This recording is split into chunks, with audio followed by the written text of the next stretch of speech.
విజయవాడ, గుంటూరుతో పాటు సమీప ప్రాంతాల్లో కొన్నాళ్లుగా స్తబ్దుగా ఉన్న కాల్మనీ కేటుగాళ్లు మళ్లీ రెచ్చిపోతున్నారు. అధిక వడ్డీలకు డబ్బులిచ్చి బాధితులను తీవ్రంగా వేధిస్తున్నారు.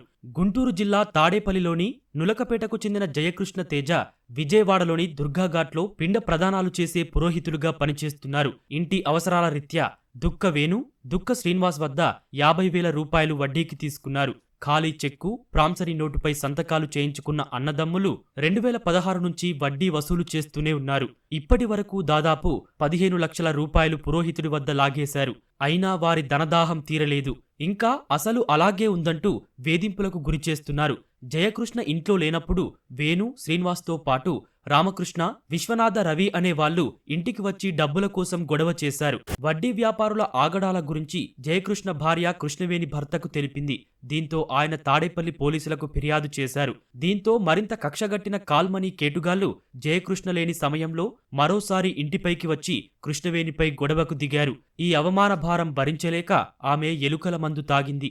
విజయవాడ ప్రభుత్వాసుపత్రికి తరలించగా చికిత్స పొందుతూ మృతి చెందింది. వడ్డీ వ్యాపారులు తనను ఏ విధంగా వేధింపులకు గురిచేశారో కూలంకషంగా వివరించింది. నిందితులను కఠినంగా శిక్షించాలంటూ పోలీసులను కోరింది.